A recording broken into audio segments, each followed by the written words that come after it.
Who's Sheikh Rehena আজকে আন্দোলনে যদি বিএনপিকে পড়ে যায় কিছু হয় তাহলে কে বেশি ইফেক্ট? আমাদের ভাইদের বয়সে আমরাও এরকম গলা উচ্চকিত করে বলতাম ব্যারিস্টার শাহরিয়ারকে কালকে মন্ত্রী বানা দেন। আমি আপনাকে সাক্ষী রেখে বললাম এই অনুষ্ঠানে, গতকালকে ধানমন্ডির রাস্তা 2 ঘন্টা বন্ধ ছিল কেন? কোন প্রোটোকলে? মাননীয় প্রধানমন্ত্রীর মেয়ের জন্য রাস্তা 2 ঘন্টা বন্ধ। 7-8 দিনে আমি দেখতে পাচ্ছি মনস্টারের বাচ্চা না, আপনি মনস্টারে হয়ে যাওয়া শুরু করেননি, আপনি রান শুরু করে দিচ্ছেন। কিভাবে আওয়ামী লীগের চেয়ে বড় মনস্টার হওয়া যায়?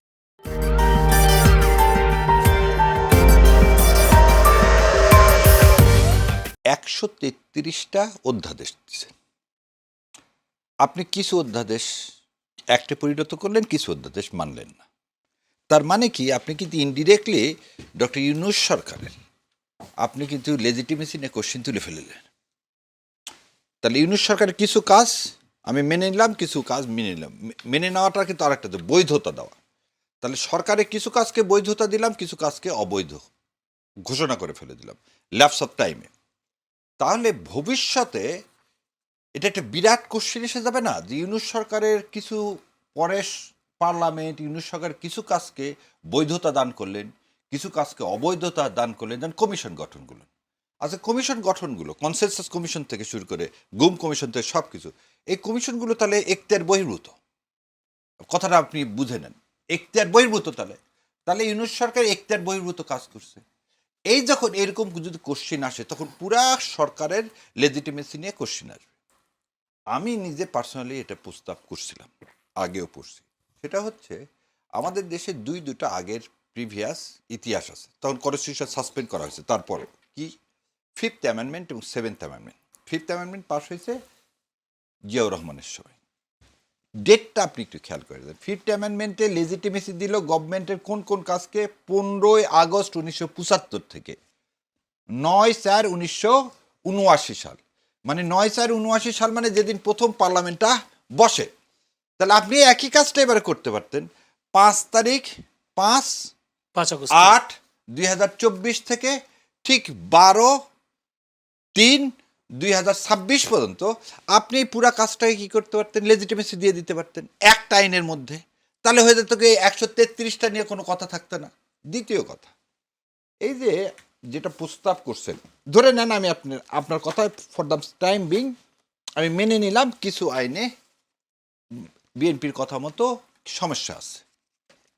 আপনি 133টা অ্যাজ ইট ইজ নিয়ে তারপর আপনি অ্যামেন্ডমেন্ট করতে পারতেন না? এটা তো অতীতে এরকম বহু ইতিহাস আছে। শেখ হাসিনা আইন করে গেছে, সে আইন বিএনপি এসে সে আইন পুরো অ্যামেন্ডমেন্ট করছে। বিএনপি অনেক আইন করে গেছে যেটা শেখ হাসিনা পরবর্তীতে অ্যামেন্ড করছে। আমার কথা হলো আপনি অ্যামেন্ডমেন্ট করবেন 133টা অ্যাজ ইট ইজ ইমপ্লিমেন্ট করে তারপর আপনি অ্যামেন্ডমেন্ট করতেন, সমস্যাটা কী হতো? আমার কথাটা বুঝলেন। যেমন বিচার বিভাগের স্বাধীনতার কথা বলছেন, বিচার বিভাগের আপনি বিচার বিভাগের স্বাধীনতা যে আইনটা পাশ হয়েছে সে অর্ডিন্যান্সটা পাশ করেন, করে তারপর আপনি সংসদে আলোচনা করে যে অ্যামেন্ডমেন্ট আনবেন সে অ্যামেন্ডমেন্ট আনবেন। 9-এ যখন আপনি পুরাটাকেই বাতিল করে দিচ্ছেন তখন কি হয়ে যাচ্ছে? সমস্যাটা কোথায় হয়ে যাচ্ছে? সমস্যাটা হয়ে যাচ্ছে লেজিটিমেসির প্রশ্ন আসতেছে। এবং জনাব প্রধানমন্ত্রী যে কথা বললেন, একটা জিনিস খেয়াল করে দেখেন, জনাব তারেক রহমান ছাড়া বিএনপি আছে? সো যা কিছু হোক, রাস্তায় হোক আর সংসদে হোক, ওনার লাইফটাই তো জিওপ্রেডিস হয়ে যাবে। আজকে আন্দোলনে যদি বিএনপিকে পড়ে যায় কিছু হয় তাহলে কে বেশি ইফেক্ট হবে? কারণ জিয়াউর রহমানের পরিবার নাই, আপনার কিছু নাই। তাহলে আপনি কেন এই রিস্কটা নিচ্ছেন? আপনি যে ভোটে আসছেন, যে সরকারের আন্ডারে আসছেন, এবং তো দিস অ্যান অ্যাডমিটেড ফ্যাক্ট যে 5 তারিখের বিএনপি এই ইউনূস সরকারের আন্ডারে যে ভোটটা করছে, this is outside the scope of the constitution. তাহলে সেইটা যদি আপনি মেনে না নেন, ভবিষ্যতে আপনাকে তো এই কোশ্চিনটা করে আপনাকেও তো বলতে পারে যে আপনি ক্ষমতায় আসছেন না যে কি ট্রেসপাসার, যেটা খায়রুল হক সাহেব বলছিলেন জিয়াউর রহমানকে। কিন্তু সারা জাতি কি বলছে? জিয়াউর রহমান সে জাতির প্রয়োজনে আসছেন। তা আপনিও যে আজকে তাহলে আপনি ওই একই দিকে যাচ্ছেন কেন? আপনি অস্ত্রটা কেন আওয়ামী লীগকে তুলে দিচ্ছেন? আমি কিন্তু বিএনপির কথা বলতেছি না। ইউনূস সরকার অবৈধ মানে আজকের অপোজিশন অবৈধ, আজকের সরকার অবৈধ, আজকের এই ছেলে পেলে যতগুলো আমরা জীবন দান করছি জুলাই নিয়ে, এই পুরো জুলাইটা কি হয়ে যাচ্ছে? অদ্ভুত একটা ব্যর্থতার মধ্যে চলে যাচ্ছে। সেক্ষেত্রে আমি একটা প্রশ্ন করি মিস্টার শাহরি, সেটা হচ্ছে যদি 30 দিনের মধ্যে উত্থাপন না করার কারণে যদি বাতিল হয়ে যায়, তাহলে আবার আমরা আন্দোলন কেন করছি গণভোটের রায় বাস্তবায়নের আর জন্য? এইখানে হচ্ছে প্রশ্ন হচ্ছে গণভোটের রায় বাস্তবায়ন করার জন্য ওনারা আমরা কি বলতেছি একটা জিনিস দেখেন, বাংলাদেশ জামাতে ইসলাম গণভোট বাস্তবায়ন করলো না, এই জুলাই সনদ বাস্তবায়ন করলো না, সংসদ ছেড়ে চলে গেলাম, দ্যাট ইজ নট দ্য সমাধান। এটা কখনোই সমাধান হতে পারে না। কারণ আপনাকে একটা জিনিস বলি, আজকে যদি বিরোধী দল চলে যায়, বিএনপি ইন ক্রাইসিস হয়, দেশটা কিন্তু ক্রাইসিসে চলে যাবে। দেশটা কিন্তু আমার আপনার সবার। বারবার বিএনপিকে যে জিনিসটা বুঝাতে দেওয়া হচ্ছে যে এবারে শাসকের পরিবর্তন নয়, শাসনতন্ত্রের পরিবর্তন, এবং শাসনতন্ত্রের পরিবর্তন তোমাকে করতে গেলে কনস্টিটিউশনের মধ্যে থেকে তুমি এটা করতে পারবা না। সো তুমি গণভোটের আন্ডারে গণভোটটাকে মেনে নাও। গণভোটটাকে মেনে না নিলে এই যে ব্যাড প্রেসিডেন্ট চালু হবে, ভবিষ্যতে গণভোট আর কেউ মানবে? গণভোট তো মিনিংলেস হয়ে যাবে। আপনি গণভোটটা করা হয় কি, এটা একটা গণরায়। জুলাই সনদ মানলেন না, গণভোট মানলেন না, বিশেষ কমিটির রিপোর্ট, এটা বিশেষ কমিটির রিপোর্ট, এই বিশেষ কমিটির রিপোর্টে সদস্য কতজন? সদস্য হচ্ছে 13 জনের মধ্যে 11 জনই হচ্ছে বিএনপির।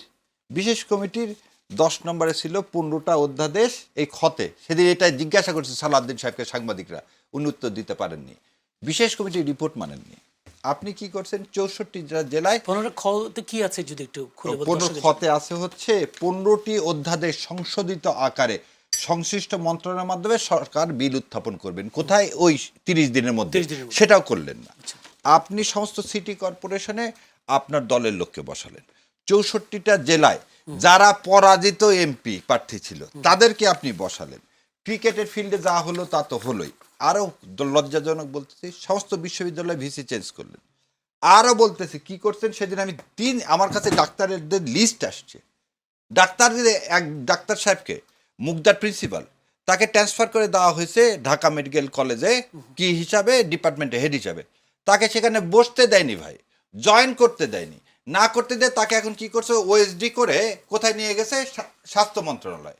তো এই যে আপনার যা যা বললো, তারপর উনি না, বললেন সেখানে একটা কথা বলেছেন বিএনপির পক্ষ থেকে, তারা বলছেন যে তারা যেহেতু ক্ষমতায়, তাদের লোকগুলোই তো তারা সেট আপ করবে। তাই এটাই যদি সংবিধান হয়ে থাকে তাহলে তো মনস্টার এটাই তো হাসিনাও করছে রে ভাই। কথা যদি ডিফারেন্ট থাকে, আমি কেন বললাম হাসিনার চেয়েও ভয়ঙ্কর হয়ে 57 দিনে যদি, হাসিনা কিন্তু 2013 সাল পর্যন্ত এত কিছু করেনি, কিন্তু 13 সালের পর থেকে কিন্তু তার মনস্টার হওয়ার জার্নি শুরু। আর উনি কিন্তু 57 দিনও কেন। আর একটা জিনিস বলে যে ভাই বললেন জনতার, আমি আপনাকে সাক্ষী রেখে বললাম এই অনুষ্ঠানে, গতকালকে ধানমন্ডির রাস্তা 2 ঘন্টা বন্ধ ছিল কেন? কোন প্রোটোকলে? মাননীয় প্রধানমন্ত্রীর মেয়ের জন্য রাস্তা 2 ঘন্টা বন্ধ। এই পহেলা বৈশাখের দিন ধানমন্ডি 32-এর সামনে থেকে নিউ মার্কেট পর্যন্ত আপনি বলেন সস্তা পলিটিক্স করতেছেন। আমরা দেখলে তো সব দেখায় দিচ্ছি রে ভাই। আপনি প্রধানমন্ত্রী কিন্তু তারেক দিচ্ছেন না। রহমান তো তিনি আমাকে জনদুর্ভোগ আগে- কমানোর জন্য আরে- গাড়ি বহর আরে- কমিয়েছেন। আমার কথা আগে শোনেন। জি। কোন প্রোটোকলে আমি আমার বাচ্চাকে কি আমি এখানে নিয়ে আসতে বসাতে পারি? আমার বাচ্চা যত কোয়ালিফাইড হোক। আপনি অন্য দেশের ফরেন অ্যাফেয়ার্সের সাথে কথা বলতেছেন কেন? বলতাম মনস্টার, কারণ আপনার প্রতিটা কার্যক্রম যেটা হাসিনা করেনি। হাসিনা তার বোনকে নিয়ে রাষ্ট্রীয় সফরে গেছে, সেটা আমরা কি করেছি? তীব্র নিন্দা জানাইছি না? কোন প্রোটোকলে সেদিন হাসিনার মেয়ে হাসিনার বোনকে নিয়ে গেল? শেখ রেহেনাকে, হুইজ শেখ রেহেনা। আজকে আপনি তো একই কাজ করতেছেন দেশে। আপনার আপনার সেদিন আমি বারবার বলতেছি, যত ফরেন অ্যাডভাইজাররা আসতেছে, মন্ত্রী আসতেছে, সেখানে থাকবে কি? রাষ্ট্রীয় প্রোটোকল। তাহলে আপনি প্রোটোকল দেন আপনার মেয়েকে। প্রথম কথা, ঠাকুর ভাই বা বিএনপির যারাই আছে কর্মী, সবাই জীবন দিয়ে দিল এই যে পারিবারিক তন্ত্রের কাঠামো, এই কাঠামোই তো আমরা ভাঙতে চাইছি। এই কাঠামোই তো মনস্টার তৈরি করে দিচ্ছে। সেই কাঠামোর মধ্যে তো আপনি ঢুকে যাচ্ছেন, সেই কাঠামোর মধ্যে তো আপনি ঢুকে যাচ্ছেন। এবং যেটা ভাই বললেন, সংবিধান লঙ্ঘন করে হলেই তো আপনি মনস্টার হবেন। 57 দিনে আমি দেখতে পাচ্ছি মনস্টারের বাচ্চা না, আপনি মনস্টারে হয়ে যাওয়া শুরু করেননি, আপনি রান শুরু করে দিচ্ছেন। কিভাবে আওয়ামী লীগের চেয়ে বড় মনস্টার হওয়া যায়? আমাদের ভাইদের বয়সে আমরাও এরকম গলা উচ্চকিত করে বলতাম। আমার আমাদের সমবয়সী ইউনিভার্সিটিতে একটু জুনিয়র, 1 বছর জুনিয়র, উনি বলতেন যে 26 লক্ষ ভারতীয় এখানে কাজ করে, এটা মনে আছে তো আমরা- বলেছিলেন। আমরা 12 বিলিয়ন ডলার আমরা বিদেশ থেকে রেমিটেন্স আনি, প্রায় এই সমপরিমাণ টাকা ইন্ডিয়া চলে যায়। উনি যখন হলেন, আমাদের ডক্টর ইউনূসের উপদেষ্টা হলেন, তখন তাকে জিজ্ঞেস করা হলো যে ভাই 26 লক্ষ ভারতীয় কাজ করে, এদেরকে একটু বের করেন, এখন আপনি তো গভর্নমেন্টে। বলে এই কথাটা তো বলেছিলাম আমি উপদেষ্টা হওয়ার আগে। আমি আরও আগে একটা মনে করিয়ে দিই, আমাদের বিখ্যাত বাংলাদেশের ইতিহাসে প্রসিদ্ধ ব্যক্তির নাম হচ্ছে শেরে বাংলা একে ফজলুল হক। শেরে বাংলা একে ফজলুল হকের একটা বিখ্যাত কথা আছে, আরে ভাই মুসার সময় মুসার দিন, ঈসার সময় ঈসার দিন। তো এখন ব্যারিস্টার শাহরিয়ার কি সে একই এখন পথে অবলম্বন ব্যারিস্টার করছেন? শাহরিয়ারকে কালকে মন্ত্রী বানায় দেন, যে ইন্ডিয়া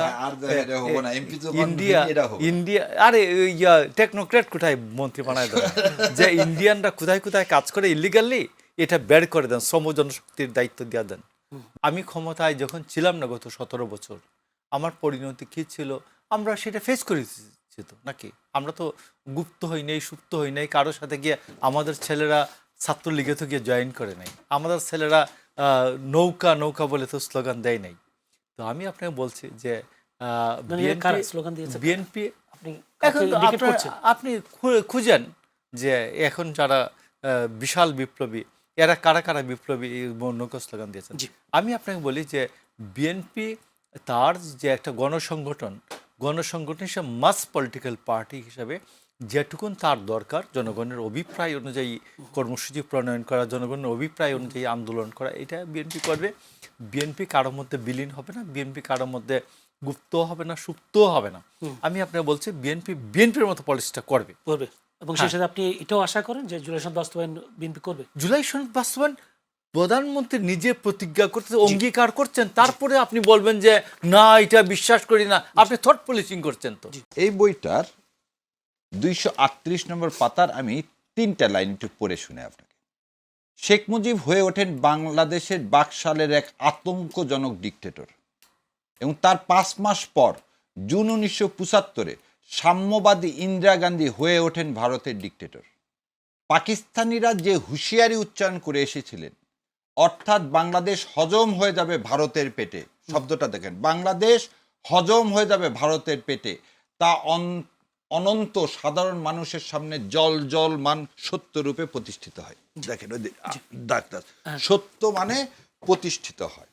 সো এই কথাটা এই কারণে আপনি যে প্রশ্নের সাথে প্রশ্ন করছেন তার সাথে জেমস জে নোভাক এই বইটা সমস্ত অ্যাম্বাসেডর যারা আসেন তাদেরকে পড়ানো হয়। আর ভাইয়ের যে কথা বললাম ইন্ডিয়া হয়ে যাবে কেন, ভাই বললেন যে ইন্ডিয়ান এখানে ছিল কি ছিল না। শোনেন, কিছু প্রশ্নের উত্তর সহজভাবে দিতে হবে। আমার এখানে অনুপ চেটিয়া জেলে ছিল, তারপর যখন বন্দি এক্সচেঞ্জ হয় তখন কিন্তু অনুপ চেটিয়াকে জেল থেকে দেওয়া হয়েছে। অনুপ চেটিয়া কিন্তু গুলশানে থাকতে পারেনি। সো আপনি কোন অবস্থায় একটা দেশে কি স্ট্যাটাসে, আপনি রাজনৈতিক আশ্রয়ও নেননি, তাহলে কি স্ট্যাটাসে আপনি জেলের বাইরে থাকলেন? কি স্ট্যাটাস? যদি মামলা থাকে তাহলে আপনাকে জেলে থাকতে হবে, আর মামলা না থাকলে ওই দেশের কি, আপনি যদি বৈধ নাগরিক না হন তাহলে আপনাকে কি হবে, রাজনৈতিক অ্যাসাইলাম নিতে হবে। এর দুটার বাইরে তো কিছু থাকবে না। তাহলে ভাই যেভাবে ইন্ডিয়ার কথা বললে, ইন্ডিয়া এখনও আছে। শোন, আমি এর আগেও বলছি, চ্যালেঞ্জার রক্ষী বাহিনীর মধ্যে যেমন ইন্ডিয়ান ছিল, ইন্ডিয়ানরা এই দেশে ইলিগালি কাজ করছে, এটা যদি ভাই যদি অস্বীকার করে, কারণ ইন্ডিয়ায় নিজে তার বাৎসরিক ইয়াতি দিচ্ছে, সবচেয়ে বেশি হাইয়েস্ট রিমিটেজ বাংলাদেশ থেকে নিয়ে গেছে। তার মানে কি বাংলাদেশে কি, আর আমি বিমানের লয়ার ছিলাম, বিমানে যে দেখে আমি চ্যালেঞ্জ করে বললাম, বিমানের পুরা CFO চিফ ফাইন্যান্সিয়াল অফিসার এক ইন্ডিয়ান। আমি যে অবাক হয়েছি, ইন্ডিয়ান কি জন্যে? আমাদের দেশে চার্টার অ্যাকাউন্টেন্ট নাই? বললো না ভাই, এই উপরের এই 4টা পোস্ট ইন্ডিয়া ছাড়া অন্য কাউকে দেওয়া যাবে না।